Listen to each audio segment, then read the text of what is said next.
শুরুতে জানিয়ে দেব যৌক্তিক সময় নির্বাচনের উদ্যোগ নেবে অন্তর্বর্তীকালীন সরকার, বলছেন হাফিজ উদ্দিন। জানিয়ে দেব আওয়ামী লীগ সরকারের আমলে ভারতের সঙ্গে করা রেল সহ অসম চুক্তি বাতিলের দাবি। এদিকে শেখ হাসিনা ও তার দোসরদের ফাঁসির দাবি করছে বরিশাল জেলা ছাত্রদল। সর্বশেষ জানিয়ে দেব মেয়র ও প্রতিমন্ত্রী সহ 1100 আওয়ামী লীগ নেতাকর্মীর বিরুদ্ধে মামলা। যৌক্তিক সময় নির্বাচনের উদ্যোগ নেবে অন্তর্বর্তীকালীন সরকার, বলছেন হাফিজ উদ্দিন। বিএনপির স্থায়ী কমিটির সদস্য মেজর অবসর হাফিজ উদ্দিন আহমেদ বলেছেন, একটি ব্যতিক্রমী বিপ্লবের মধ্য দিয়ে বাংলাদেশের ছাত্র জনতা বিএনপির বিরোধী দলসমূহ তাদের ত্যাগ ও সংগ্রামের বিনিময়ে স্বৈরাচারী শেখ হাসিনার দেশ থেকে পলায়ন করেছে। ছাত্র জনতা ও রাজনৈতিক দলগুলো মিলে ডক্টর ইউনূসের নেতৃত্বাধীন একটি অন্তর্বর্তীকালীন সরকার প্রতিষ্ঠা করেছে। তিনি বলেন, আমরা এই সরকারকে সাহায্য সহযোগিতা করব। আমরা চাই দীর্ঘদিনের জঞ্জাল আওয়ামী লীগের সরকার এই সমাজে রেখে গেছে, অর্থনীতি মারাত্মকভাবে ক্ষতিগ্রস্ত করেছে। আয়নাঘরের মতো মানবাধিকার লঙ্ঘনকারী প্রতিষ্ঠানের মাধ্যমে দেশের মানুষকে খুন গুম করেছে। তাদের বিরুদ্ধে দ্রুত ব্যবস্থা নেওয়ার জন্য আমরা সরকারকে সময় দিতে চাই। আশা করি একটি যৌক্তিক সময় জনপ্রতিনিধিদের কাছে সুষ্ঠু নির্বাচনের লক্ষ্যে অন্তর্বর্তীকালীন সরকার উদ্যোগ নেবেন। সকালে রাজধানীর চন্দ্রিমা উদ্যানে শহীদ প্রেসিডেন্ট জিয়াউর রহমানের মাজারে শ্রদ্ধা নিবেদন শেষে হাফিজ উদ্দিন আহমেদ এসব কথা বলেন। বিএনপির ভাইস চেয়ারম্যান পদে সদ্য মনোনীত নুরুল ইসলাম মনিকে নিয়ে জিয়ার মাজারে শ্রদ্ধা নিবেদন করেন বিএনপির স্থায়ী কমিটির এই নেতা। হাফিজ উদ্দিন আহমেদ বলেন, আজ জিয়াউর রহমানের মাজারে এসেছেন বরগুনা থেকে বারবার নির্বাচিত সাবেক সংসদ সদস্য এবং বিএনপির ভাইস চেয়ারম্যান নুরুল ইসলাম মনি।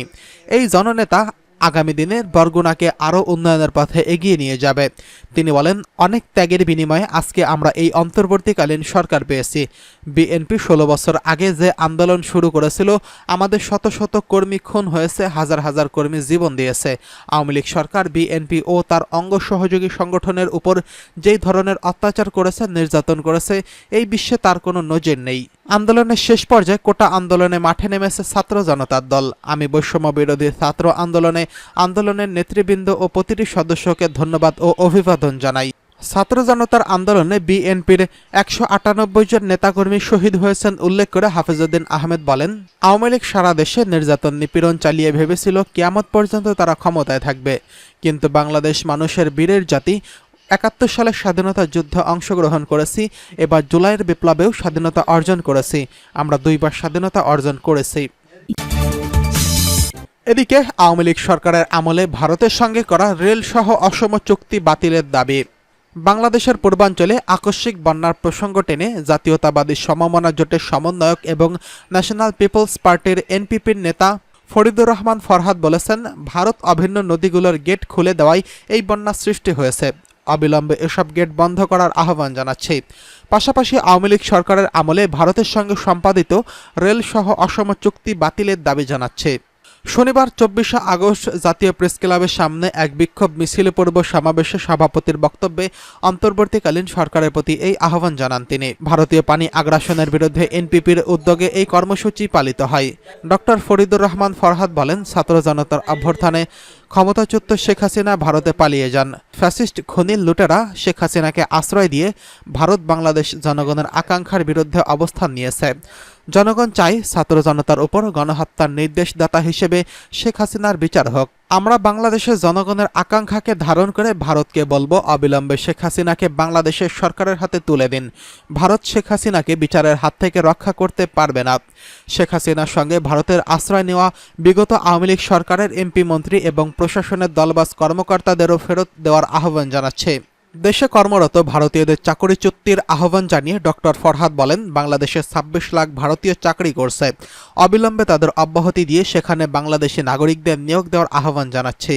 অন্তর্বর্তীকালীন সরকারের উদ্দেশ্যে ফরিদুজ্জামান ফরহাদ বলেন, আমরা সরকারকে কোনো সময়সীমা বেঁধে দিচ্ছি না, তবে জনগণের কাঙ্ক্ষিত একটি অবাধ সুষ্ঠু নির্বাচন অনুষ্ঠান সুশাসন প্রতিষ্ঠায় আপনারা রাষ্ট্রের কি সংস্কার করতে চান, অবিলম্বে সেটার একটা রোডম্যাপ প্রকাশ করুন। এটা দেশবাসীর প্রত্যাশা। এনপিপির মহাসচিব মোস্তাফিজুর রহমান মোস্তফার সঞ্চালনায় এতে আরও বক্তব্য রাখেন লেবার পার্টির চেয়ারম্যান মোস্তাফিজুর রহমান ইরান, সমমনা জোটভুক্ত গণদলের চেয়ারম্যান গোলাম মাওলা চৌধুরী, জাগপা সভাপতি খন্দকার লুৎফুর রহমান, সাধারণ সম্পাদক এস.এম. শাহাদাত, এনডিপির চেয়ারম্যান কারি আবু তাহের, ডেমোক্রেটিক লীগের সাধারণ সম্পাদক খোকন চন্দ্র দাস, সাম্যবাদী দলের সাধারণ সম্পাদক সৈয়দ নুরুল ইসলাম, এনপিপির নবী চৌধুরী, মোহাম্মদ ফরিদউদ্দিন, মোহাম্মদ ফখরুজ্জামান প্রমুখ। শেখ হাসিনা ও তার দোসরদের ফাঁসির দাবিতে বিক্ষোভ মিছিল। আন্দোলনে গণহত্যার দায়ে শেখ হাসিনা ও তার দোসরদের ফাঁসির দাবিতে বরিশালে বিক্ষোভ মিছিল করছে নগর স্বেচ্ছাসেবক দল। এ সময় বাংলাদেশের অভ্যন্তরীণ রাজনীতিতে ভারতের ষড়যন্ত্রের প্রতিবাদ জানানো হয়। বরিশাল নগরের সদর রোডে বিএনপির কার্যালয়ের সামনে প্রতিবাদ সমাবেশ করেন নেতাকর্মীরা। পরে সেখান থেকে একটি বিক্ষোভ মিছিল বের হয়। মহাসমাবেশে মহানগর স্বেচ্ছাসেবক দলের সদস্য সচিব খান মোহাম্মদ আনোয়ারের সঞ্চালনায় সমাবেশে বক্তৃতা প্রদান করেন মহানগর স্বেচ্ছাসেবক দলের আহ্বায়ক মশিউর রহমান মঞ্জু। এ সময় বক্তারা বলেন, ছাত্র জনতার আন্দোলনে শেখ হাসিনা সরকার গুলি চালিয়ে গণহত্যা করেছে।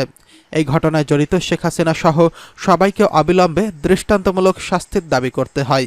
এই সময় বাংলাদেশের অভ্যন্তরীণ রাজনীতি নিয়ে ভারতের ষড়যন্ত্রের প্রতিবাদ জানান বক্তারা। এদিকে বরিশালের মেয়র, প্রতিমন্ত্রী সহ 1100 আওয়ামী লীগ নেতাকর্মীর নামে মামলা। বরিশাল নগরীর বিএনপির দলীয় কার্যালয়ে হামলা, ভাঙচুর ও লুটের অভিযোগে সাবেক পানি সম্পদ মন্ত্রী, সাবেক 2 সিটির মেয়র, জেলা পরিষদের সাবেক চেয়ারম্যান সহ আওয়ামী লীগ ও এর অঙ্গ সহযোগী সংগঠনের 581 জন নামধারী সহ অজ্ঞাতনামা আরও 700 জনের বিরুদ্ধে মামলা করা হয়েছে। বরিশাল মেট্রোপলিটন পুলিশের কোতোয়ালি মডেল থানার বরিশাল মহানগর বিএনপির আহ্বায়ক মনিরুজ্জামান খান ফারুক বাদী হয়ে এই মামলা দায়ের করেন। কোতোয়ালি মডেল থানার পরিদর্শক আমানুল্লাহ আল বাড়ি তিনি জানান, বিএনপির দলীয় কার্যালয়ে হামলা ভাঙচুরের ঘটনায় একটি মামলা হয়েছে। এখন পর্যন্ত মামলার কোনো আসামিকে গ্রেফতার করা সম্ভব হয়নি। তাদের গ্রেফতারের অভিযান চলছে। মামলার প্রধান আসামি হলেন সাবেক পানি সম্পদ প্রতিমন্ত্রী এবং সদর আসনের সাবেক সংসদ সদস্য কর্নেল অবসর জাহিদ। এছাড়া উল্লেখযোগ্য আসামিরা হলেন বরিশাল সিটি কর্পোরেশনের সদ্য সাবেক মেয়র আবুল খায়ের আবদুল্লাহ, খোকন সেরনিয়াবাদ সাবেক মেয়র ও মহানগর আওয়ামী লীগের সাবেক মেয়র সেরনিয়াবাদ সাদিক আবদুল্লাহ, সদ্য সাবেক জেলা পরিষদ চেয়ারম্যান ও মহানগর আওয়ামী লীগের সভাপতি অ্যাডভোকেট কে.এম. জাহাঙ্গীর। এছাড়া মামলায় বরিশাল সিটি কর্পোরেশনের 16 জন কাউন্সিলরকে আসামি করা হয়েছে।